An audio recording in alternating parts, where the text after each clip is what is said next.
लोगों की अपेक्षा ये करोड़ों श्रद्धालुओं की आस्था की विषय है। आज ये चंदा चोरी का नाटक करके गुमराह करने का कोशिश करता है, ये भगवान राम का विरोधी है। करोड़ों रुपए खर्च होते हैं एक सेशन के ऊपर, पार्लियामेंट में बाधाएं उत्पन्न की जा रही हैं।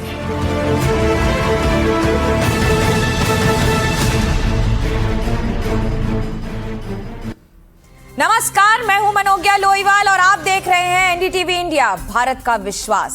शुरुआत करते हैं आज सुबह 10 बजे की खबरों की, लेकिन ये बता दें कि संसद के मॉनसून सत्र के 12 दिन खराब हो चुके हैं। जी हां, ध्यान से सुनिएगा कि और आज 13वें दिन की शुरुआत होनी है। विपक्ष की रणनीति और संसद परिसर से आ रही तस्वीरों को देखकर लगता नहीं है कि संसद की कार्रवाई आज भी चलेगी। सरकार लोकसभा में आज जनता से जुड़े 2 विधेयक पेश करने की तैयारी में है। इनकम टैक्स से जुड़ा विधेयक वित्त मंत्री लोकसभा में पेश करने वाली हैं, लेकिन विपक्ष अपने मुद्दों पर अड़ा हुआ है। कुछ ही देर में विपक्षी दलों के सांसद संसद परिसर स्थित प्रेरणा स्थल में गांधी प्रतिमा से मार्च निकालकर मकर द्वार तक जाएंगे। विपक्ष की ओर से छात्रों पर पुलिस और सुरक्षा बलों की कथित कार्रवाई के मामले में गृह मंत्री के दोनों सदनों में बयान की मांग की जाएगी। इसके साथ ही अयोध्या राम मंदिर चढ़ावा मामले में कथित अनियमितताओं का मुद्दा भी उठाया जाएगा। विपक्ष जम्मू कश्मीर को पूर्ण राज्य का दर्जा देने की मांग को लेकर भी सरकार को घेरने की तैयारी में है। माना जा रहा है कि इन मुद्दों पर संसद के अंदर और बाहर विपक्ष का विरोध प्रदर्शन जारी रह सकता है। मेरे साथ मेरे सहयोगी राजीव रंजन जुड़ रहे हैं संसद परिसर से। राजीव, आज 13वां दिन होगा, 12 दिन हो चुके हैं, देख चुके हैं हम लोग। मॉनसून में ऐसा लगता है मॉनसून का सत्र ही बह गया है। क्या रहेंगी आज की तस्वीरें? जी बिल्कुल, कुछ ऐसा ही कह सकते हैं। और खासतौर से विपक्ष जो है कि एकजुट है सरकार को घेरने के लिए, और आज विपक्ष की ओर से जो है गांधी प्रतिमा से लेकर मकर द्वार तक प्रदर्शन किया जाएगा। और विपक्ष की 2 मांगे बहुत अहम है। पहली मांग है जो छात्रों पर जो ज्यादती हुई है, जो पैलेट गन का इस्तेमाल हुआ है, उसको लेकर अमित शाह गृह मंत्री बयान दे। दूसरा जो राम मंदिर का मुद्दा है, चढ़ावा चोरी जो वहां पर हुआ है, उसके लिए समाजवादी पार्टी का ये कहना है कि प्रधानमंत्री इंटरवेन करे, यानी प्रधानमंत्री बयान दे। इन दोनों मांगों से विपक्ष जो है पीछे हटने को तैयार नहीं है। सत्ता पक्ष का यह कहना है कि विपक्ष जानबूझकर ऐसे मुद्दे को उठा रहा है कि सदन में व्यवधान पैदा किया जा सके, और ऐसे मुद्दों को भी उठाया जा रहा है कि विपक्ष की जमीन खिसकती जा रही है। चाहे राम मंदिर का मुद्दा, चाहे छात्रों का मुद्दा हो, इसका बेवजह राजनीति कर रहा है। विपक्ष की ओर से यह भी कहा जा रहा है कि सदन चलाने की जिम्मेदारी जो है सत्ता पक्ष की है, और सत्ता पक्ष की ओर से ऐसी पहल नहीं की जा रही है कि जो डेडलॉक है, जो खाई है, उसको पाटा जा सके। विपक्ष के नेताओं से बातचीत नहीं हो रही, सर्वदलीय बैठक नहीं हो रही। हालांकि जो बीएससी होती है, बिजनेस एडवाइजरी कमेटी होता है, जो स्पीकर की अध्यक्षता में होता है, वहां बाकायदा सत्ता पक्ष के लोग बैठते हैं, विपक्ष के लोग बैठते हैं, लेकिन वहां भी सहमति नहीं बनती जा रही है। तो आप जो कह रहे हैं कि मानसून सत्र जो है, अगर यह कहें तो गलत नहीं होगा कि एक हंगामे के भेंट पर चढ़ गया, और सरकार जो महत्वपूर्ण जो विधायी कामकाज है वो केवल बिना बहस के पास करा पाएगी, क्योंकि इसके अलावा सत्ता पक्ष के पास दूसरा कोई चारा नहीं है। जी, लेकिन ये भी समझना होगा ना कि विपक्ष अपनी मांग पर अडिग और अटल है। उनको पता है कि हम इससे हिलेंगे नहीं, लेकिन संसद की कार्रवाई को इस तरह से इफेक्ट कर देना, कैसे देखते हैं इसको?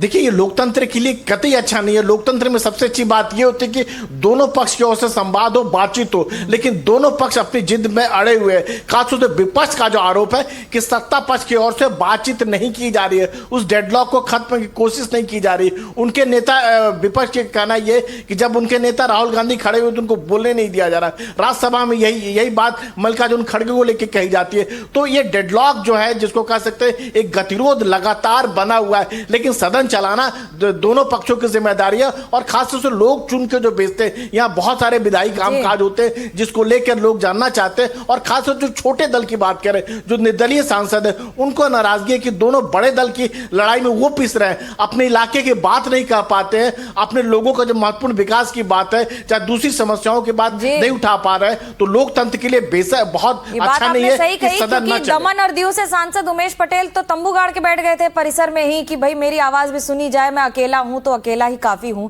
ये भी दिलचस्प तस्वीरें आई हैं। जो इंडिपेंडेंट सांसद हैं उनके लिए बड़ी समस्या हो जाती है। मेरे साथ सतीश के सिंह और समीर चौगांवकर दोनों वरिष्ठ पत्रकार जुड़ रहे हैं। सतीश जी, सबसे पहले आपसे, ऐसा लगता है कि जो ईंधन था जिसकी जरूरत थी वो इस बार बांकीपुर से और दतिया से आ गया है, तो अब गाड़ी विपक्ष की ओर तेज चलेगी।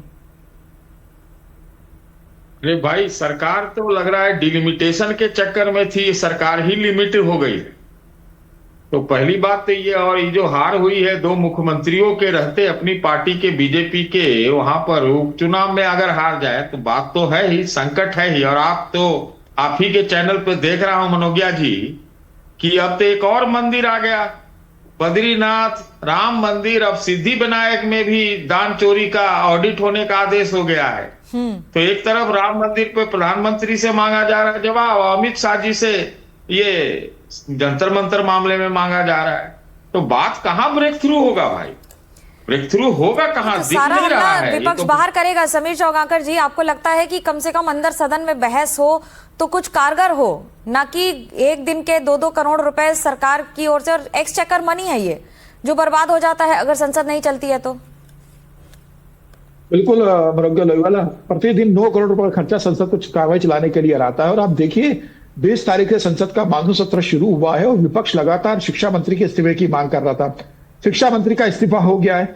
उसके बाद दूसरा सप्ताह जब शुरू हुआ तो नया मुद्दा लेकर आ गए, रामचंद्र चढ़ावा चौड़ी का मुद्दा लेकर आ गए और तमाम दूसरे इश्यूज को लेकर कर रहे हैं। सरकार लगातार कह रही है, लोकसभा स्पीकर ओम बिरला कह रहे हैं, संसदीय कार्य मंत्री किरण रिजिजू कह रहे हैं कि भाई चर्चा कीजिए, हम तमाम चीजों पर चर्चा करने को तैयार है। लेकिन मुझे लगता है कि विपक्ष अब यह मन बना चुका है कि मानसून सत्र को हम पूरी तरीके से बाधित करेंगे और वो इस बात पर भी अड़े हुए हैं कि भाई अमित शाह आकर लोकसभा में बयान जारी करे। मुझे लग रहा है अमित शाह के बयान से ज्यादा लोकसभा का चलना महत्वपूर्ण है।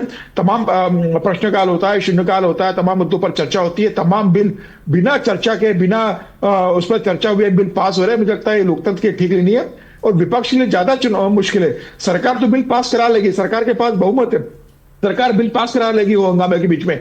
लेकिन अगर उस बिल पर विपक्ष को कोई संशोधन देना है, कोई चर्चा करना है, तो विपक्ष एक बहुमूल्य समय गंवा रहा है। मुझे लगता है कि राहुल गांधी विपक्ष के नेता है, उनकी जिम्मेदारी बनती है कि वो लोकसभा स्पीकर से बात करे, वो संसदीय कार्य मंत्री से बात करे और लोकसभा को सुचारू रूप से चलने की कोशिश करे। राहुल गांधी अपनी बात कैसे रखेंगे? उन्हें अगर रखना है सरकार के सामने तो संसद में ही रखेंगे। तो मुझे लगता है कि बड़ी जिम्मेदारी राहुल गांधी की है और राहुल गांधी खुद इस समय जो हंगामा हो रहा है उसका वो प्रतिनिधित्व कर रहे हैं। आप देखिए किस तरीके से पप्पू यादव ने वहां पर जिस तरीके से साधु के वेश में धारण किया था, उस पर राहुल गांधी चंदा चोरी के इसमें राहुल गांधी दान देने चले गए। ये तमाम इश्यू पार्लियामेंट के अंदर हो रहे हैं और राहुल गांधी को अगर चंदा चढ़ावा चोरी पे बात करना है तो सत्र को चलने दे, सरकार से प्रश्न पूछे, सरकार जवाब देगी।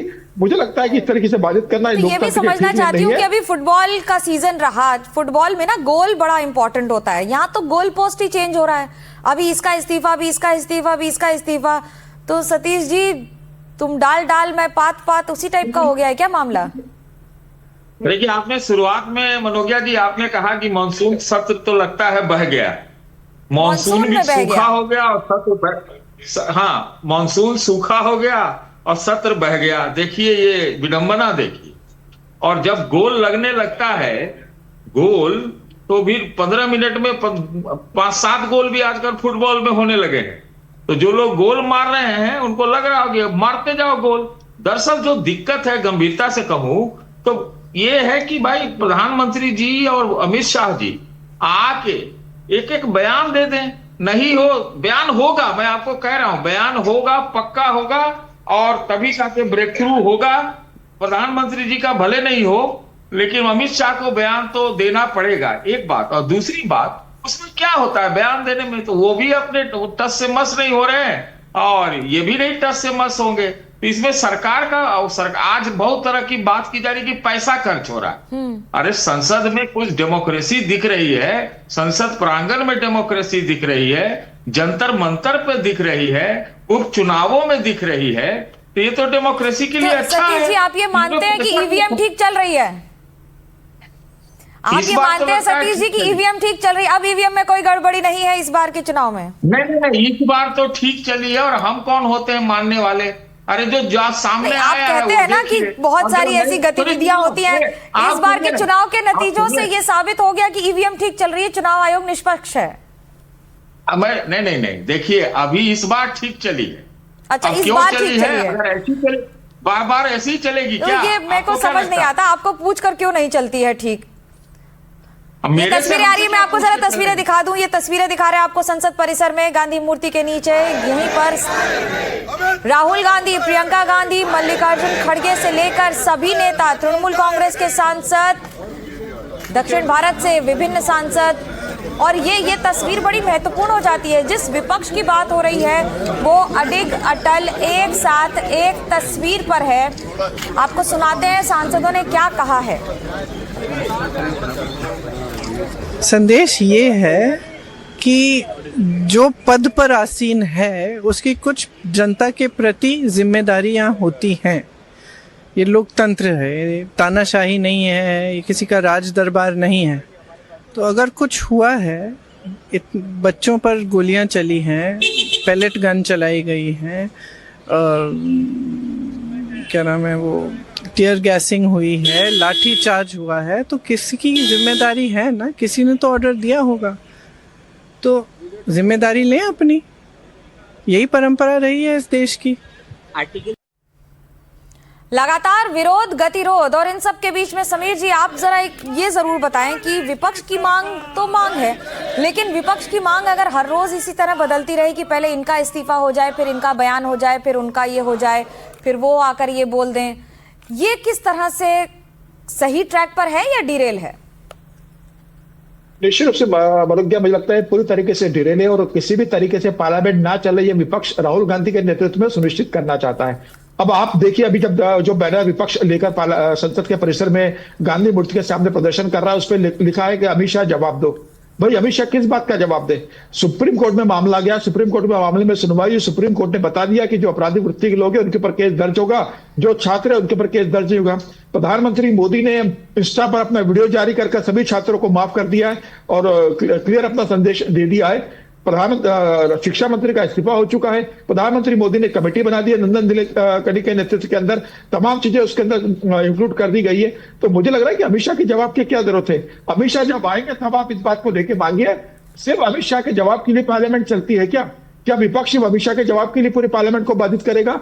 जनता के मुद्दे, जनता के चुने हुए सांसद वहां पर आते हैं, सरकार के तमाम मंत्री पार्लियामेंट के अंदर आते हैं। सरकार के मंत्रालयों से जुड़े प्रश्न पूछिए, आप सरकार को तमाम मुद्दों पर भेजिए। आज 5 अगस्त से आप तमाम मुद्दों पर सरकार से प्रश्न पूछ सकते हो। मुझे लगता है कि इस तरीके से बाधित करना और सिर्फ अमित शाह जी को लेकर पूरे पार्लियामेंट को बंधक बना देना, यह विपक्ष की जो रणनीति है पूरे देश की जनता देख रही है, छात्र भी देख रहे हैं और जो जनता उनको चुनकर भेजती है वो भी देख रही है कि उनके सांसद सदन में किस तरह का व्यवहार कर रहे हैं। राहुल गांधी ने कहा कि विपक्ष के नेता के रूप में सरकार से प्रश्न पूछने का, तो सत्र चलेंगे तो राहुल गांधी पूछेंगे ना। राहुल गांधी सदन के बाहर नारेबाजी करते हैं और सदन के अंदर भी वेल में जाके नारेबाजी करवाते हैं। मुझे लगता है ठीक नहीं है। सड़क पर आप प्रदर्शन कीजिए, संसद में संवाद कीजिए, सदन में सरकार को कटघरे में खड़ा कीजिए और सड़क पर सरकार पे आप तमाम आरोप लगाइए। सड़क और संसद का जो फर्क होता है लोकतंत्र के अंदर, राहुल गांधी इस बात को भी मुझे लगता है समझने में असमर्थ है। जी, क्योंकि लड़ाई तो सड़क से शुरू होती है, तभी तो सदन तक जाती है और संसद में उसके बाद उसकी गूंज सुनाई देती है। इस वक्त एक बड़ी खबर आ रही है, आपको बता दें, गिरिराज सिंह का राहुल गांधी पर हमला है। गिरिराज सिंह ने कहा है कि राहुल गांधी ज्ञान न बांटे, भगवान न करे राहुल गांधी जैसा दुर्भाग्यपूर्ण एलओपी मिले। बहुत बड़ा बयान है, आपको सुनाते हैं क्या कहा है।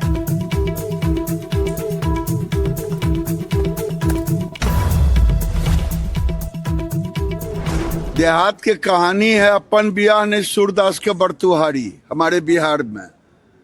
अपना तो छात्र इनको पूछा नहीं, ज्ञान मत बांटे, अपना देखें, दूसरे के ऊपर ज्ञान मत बांटे। राहुल गांधी जैसा दुर्भाग्यपूर्ण एलओपी भगवान न करे किसी फेज में हो। ये देश एक से एक महान एलओपी देखा है। मैंने इनसे कहूंगा उससे कुछ शिक्षा लीजिए, आप अपना जरा रेटिंग करा लीजिए समाज में कि आपको इस छात्रों के आंदोलन में आपका गुडविल 0 था। आप ज्ञान मत बांटिए। संसद परिसर में अब विरोधाभास और विरोध की गूंज गांधी स्थल पर हो रही है। संसद परिसर में गांधी मूर्ति के पास ये लगातार विरोध प्रदर्शन हो रहा है। विरोध प्रदर्शन में कांग्रेस, समाजवादी पार्टी, साथ ही साथ दक्षिण भारत से विभिन्न पार्टियां, सभी पार्टी लगभग एक साथ विपक्ष प्रदर्शन कर रहा है। एक बार फिर पोस्टर्स, प्लैकार्ड्स, सब कुछ लेकर ये प्रदर्शन हो रहा है संसद परिसर में। विपक्ष का प्रदर्शन लगातार 12 दिन से हो रहा था और अब आज 13वां दिन हो गया है। लेकिन जो तस्वीर है वो अपने आप में बहुत बड़ी बात कहती है। पैलेट गन के उपयोग पर, उसके इस्तेमाल पर ये लगातार प्रदर्शन हो रहा था। गांधी प्रतिमा के पास विरोध प्रदर्शन हो रहा है संसद परिसर में। समीर जी, हर रोज सुबह ये तस्वीर देखने को मिलती है संसद के परिसर में। सुबह 10 बजे के आसपास विपक्ष आके प्रदर्शन कर देता है। पूरा दिन है, संसद के अंदर क्यों नहीं इसका प्रदर्शन जवाबी वार्तालाप के तौर पर या सवाल जवाब के तौर पर हो जाता है?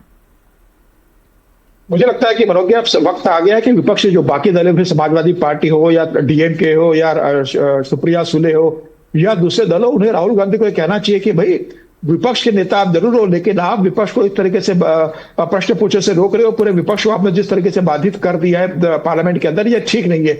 राहुल गांधी का काम है लीडर ऑफ अपोजिशन के रूप में कि विपक्ष के नेताओं के साथ वो बैठक करें।